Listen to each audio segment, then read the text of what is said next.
Kuna mambo matatu lazima tufanye ndio sasa Kenya iinuke vizuri. 3 na nimewatangazia tayari. Number 1, barabara hazitoshi, lazima tupange barabara zaidi. Nikienda kila sehemu ya Kenya, bado nasikia wananchi wanasema barabara yetu ya kutoka mahali fulani mpaka mahali fulani itatusumbua. Barabara yetu ya kutoka mahali fulani mpaka mahali fulani ya matope. Ni kweli ama si kweli? Na sio sehemu moja ya Kenya, sehemu zote za Kenya.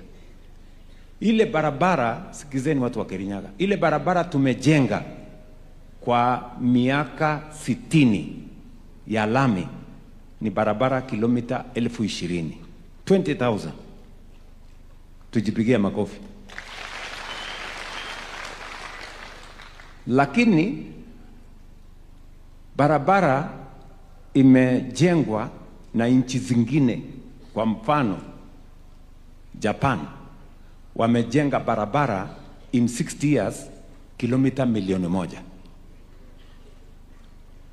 Nyinyi mnaona iko tofauti kati ya kilomita 20,000 na kilomita 1,000,000 ama mnaona iko tofauti?